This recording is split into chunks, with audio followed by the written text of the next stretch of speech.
అందరికీ నమస్కారం. విద్యాదేవత అయిన సరస్వతీదేవిని పూజించడానికి, ఆరాధించడానికి అతి ముఖ్యమైన రోజు ఏమిటంటే వసంత పంచమి. ఈ వసంత పంచమి రోజున పూజ ఎలా చేసుకోవాలి, ఇంట్లో పిల్లలతో పూజ ఎలా చేయించాలి, అక్షరాభ్యాసం అనేది ఏ సమయంలో చేయవచ్చు, నైవేద్యం ఏం పెట్టాలి, ఏ పువ్వులతో పూజించాలి, ఈ రోజున ముఖ్యంగా మనం చదవవలసిన శ్లోకాలు ఏమిటి, పిల్లలు చదవకపోతే మనం చదివి వినిపించవలసిన శ్లోకాలు ఏమిటి, ఇవన్నీ కూడా చాలా డీటెయిల్డ్గా ఇవాల్టి వీడియోలో తెలుసుకుందాం. మాఘశుద్ధ పంచమిని వసంత పంచమి, శ్రీ పంచమి, మదన పంచమి అని అంటారు. జ్ఞానం మనిషిని మనిషిగా తీర్చిదిద్దుతుంది. జ్ఞానం, విద్య, చదువు అవన్నీ కూడా పర్యాయ పదాలు. విద్యకు అధిదేవత సరస్వతీదేవి కాబట్టి ఈ వసంత పంచమి రోజే సరస్వతీదేవి జన్మించారని, అందుకే ఆ రోజున అంత ప్రాధాన్యత ఉంది. వసంత పంచమి రోజున ఇంట్లో మనం ఎలా పూజ చేసుకోవాలో ఇప్పుడు తెలుసుకుందాం. సరస్వతీదేవి తెల్లటి పద్మంలో ఆసీనులై వీణ, పుస్తకం, జపమాల, అభయముద్రలతో అందరికీ దర్శనమిస్తుంది. ఆ తల్లి చేతిలో ఎటువంటి ఆయుధాలు ఉండవు. ఈ రోజున ఉదయాన్నే నిద్రలేచి ఇల్లు వాకళ్ళు శుభ్రపరచుకుని ఇంట్లో ఉన్న పిల్లలు, పెద్దవాళ్ళు అందరూ కూడా తలస్నానం చేయాలి.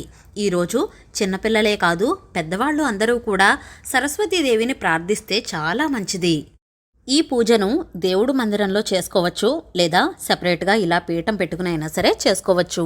ముందుగా మీ దగ్గర సరస్వతీదేవి పటం ఉంటే కనుక పటం పెట్టుకోవచ్చు, లేదా సరస్వతీదేవి విగ్రహం ఉన్నా సరే పూజలో పెట్టుకోవచ్చు. ఆ తర్వాత 2 తమలపాకులు వేసి పసుపు గణపతిని కానీ గణపతి విగ్రహాన్ని కానీ పూజలో పెట్టుకోవాలి. సరస్వతీదేవి పటాన్ని పువ్వులతో అందంగా అలంకరించుకోవాలి. దీపారాధనకు కుందులు సిద్ధం చేసుకుని నూనె, ఒత్తులు వేసుకుని గంధం, కుంకుమ బొట్లు పెట్టుకుని దీపపు కుంది దగ్గర అక్షింతలు, పూలు వేసి దీపారాధనకు అన్నీ సిద్ధం చేసుకోవాలి. మీ పిల్లలను కూడా పక్కన కూర్చోబెట్టుకుని అక్షింతలు, పూలు వేస్తూ పూజ చేయించండి. ముందుగా దీపారాధన చేసి దీపజ్యోతికి నమస్కారం చేసుకోవాలి. శుక్లాం వరదరం శ్లోకాలు చదువుకుంటూ గణపతి పూజను మొదలుపెట్టాలి. గణపతిని షోడశోపచారాలతో పూజించాలి. అంటే ధ్యానం, ఆవాహనం, ఆసనం, పాద్యం, అర్ఘ్యం, స్నానం, వస్త్రం, యజ్ఞోపవీతం, గంధపుష్ప అక్షంతలు సమర్పించి ధూపం, దీపం కూడా చూపించి నైవేద్యంగా చిన్న బెల్లం ముక్కను నైవేద్యం పెట్టి మంగళహారతి ఇచ్చి గణపతి పూజను ముగించుకోవాలి. గణపతిని ఏ విధంగా అయితే షోడశోపచారాలతో పూజించామో సేమ్ అలానే సరస్వతీదేవిని కూడా షోడశోపచారాలతో పూజించాలి. అంటే ధ్యాయామి, ధ్యానం సమర్పయామి, ఇలా అన్ని ఉపచారాలు చెయ్యాలి.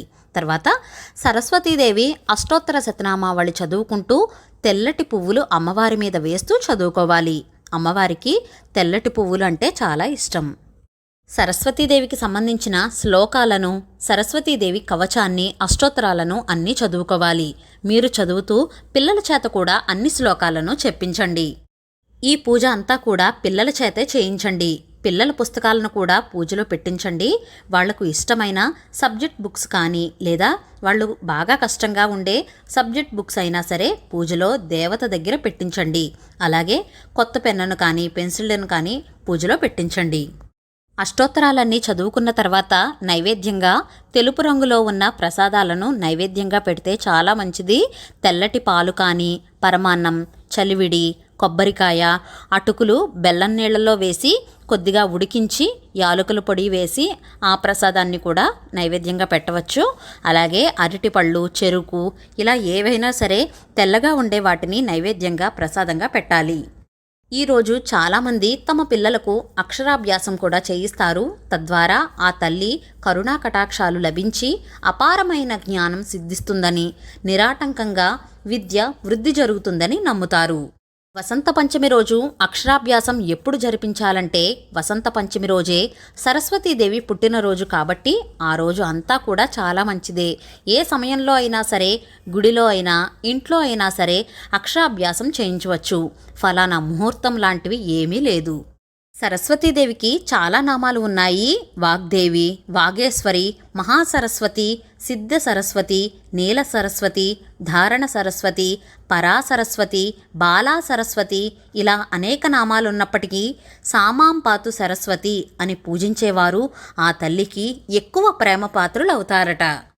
బ్రహ్మదేవుడు సైతం ఈ తల్లిని శారదామాత రూపంలో దర్శించి ఆరాధించి ఆమె కృప వల్ల సృష్టి రచనలు చేశారు.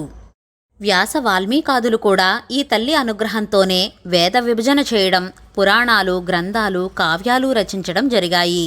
అలాగే ఆది శంకరాచార్యులు కూడా ఈ తల్లిని ఆరాధించి ఉన్నారని మనకు పురాణాల ద్వారా తెలుస్తోంది. అహింసకు అధినాయిక సరస్వతీదేవి. సర అంటే కాంతి, కాంతినిచ్చేది కనుక సరస్వతి అయ్యింది. అజ్ఞాన తిమిరాంధకారాన్ని దూరం చేసి విజ్ఞాన కాంతి కిరణాలను వెదజల్లే దేవతే సరస్వతీదేవి. పురాణాల ప్రకారం సరస్వతీదేవికి పసుపు రంగు అంటే చాలా ఇష్టమట. ఈ రోజున పసుపు రంగు వస్త్రాలు ధరించినా, పసుపు రంగు వస్త్రాలను దానం చేసినా చాలా మంచిది. పిల్లల చేత సరస్వతీదేవి అష్టోత్తరాలను, సరస్వతీదేవి కవచాన్ని, సరస్వతీదేవి శ్లోకాలను పఠింపజేయండి.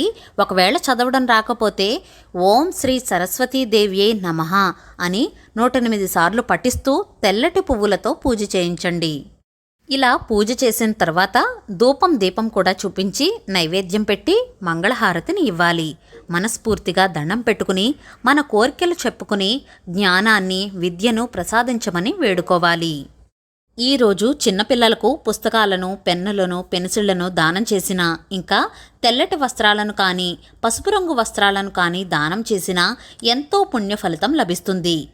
ప్రతి ఒక్కరూ కూడా వ్యాపారంలోనూ, విద్యలో, చదువు, సంస్కారంలో అన్నిట్లోనూ సరస్వతీదేవి అనుగ్రహం ఉంటేనే ఎన్నో సాధించగలుగుతారు. సాక్షాత్ ఆ సరస్వతీదేవి పుట్టినరోజే వసంత పంచమి రోజు తప్పకుండా ప్రతి ఒక్కరూ కూడా పూజ చేసుకుని సరస్వతీదేవి అనుగ్రహం పొందాలని కోరుకుంటున్నాను. ఈ వీడియో మీకు నచ్చినట్లయితే please like, share, subscribe to my channel. మరో సరికొత్త వీడియోతో మళ్ళీ కలుస్తాను. నేను మీ Haripriya. Thank you for watching.